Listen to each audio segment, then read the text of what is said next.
morning, everyone. From the stock exchange, there is a fresh attack on the coffee industry today. A new film, Black Gold, says the big coffee companies are not paying farmers in countries like Ethiopia enough for the coffee that they go. Critics say that the movie could have a similar impact on the coffee shops as Super Size Me did on McDonald's. Well, here's a little excerpt from the film. It's amazing, eh? All coffees are here, but ours is not.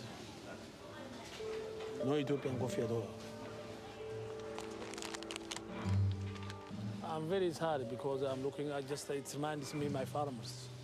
They are desperate and they are getting a very low price. Now, that gentleman is the main guy in the film. He's a coffee farmer from Ethiopia, expressing surprise there at the range of coffee on the supermarket shelves. Let me give you this statistic. If you pop into one of the big chains and you give, what, £2 or so for a cup of coffee nowadays, less than 2 pence of that will go to the coffee farmer. Now, coffee companies say that they are doing what they can to support farmers through things like fair trade partnerships. But is there such a thing as a fair price for coffee? The fair price for the coffee farmer is a decent share of what the market price is. The market price crashed to disastrously low levels 5 years ago, and that caused enormous hardship. Since then, the market price has around doubled. And the really important thing now is to make sure that farmers get their proper share of the price, and also for the coffee industry to act collectively to make sure that it is sustainable long-term in the future.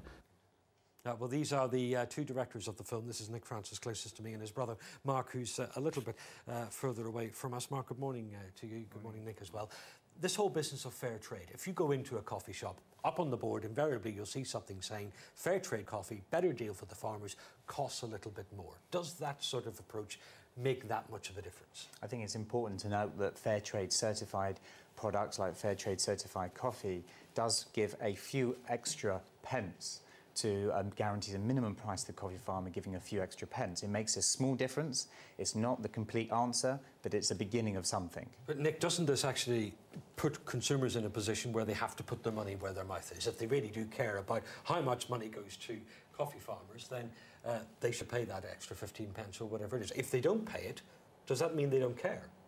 I think that's a big question, and I think that the question that, if you like, sits behind that is, why is the burden on the consumer and not on the corporation? Why are consumers charged, say, an extra 5 or 10 pence or a little bit more to have to make these choices, as opposed to corporations rethinking and mainstreaming any kind of sustainable initiatives in their company, not just 0.2% or 3% of their coffee as fair trade. But the corporations will say, some of them say that they already pay premium, certainly Starbucks, when we asked them about this, said they paid premium prices for the coffee that they supply.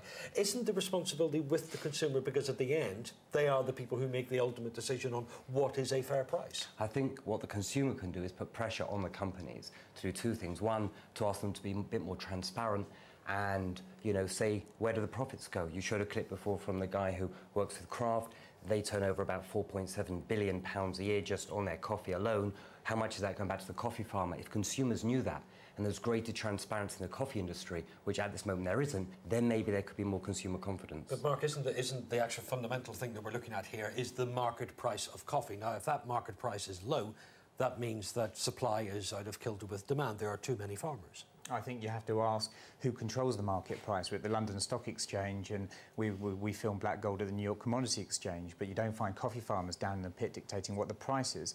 The price isn't based on the cost of production of the coffee farmer. There's also other things that one has to consider as the international trading system, and certain things are put in place to try and control supply and demand. These systems have failed, and it's also resulted in recent years of massive supply in the coffee market. OK, Marc and Nick, thank you both very much for joining us here on Breakfast. The movie, by the way, Black Gold, has its UK premiere at the London Film Festival tonight. Declan, thank you very much indeed.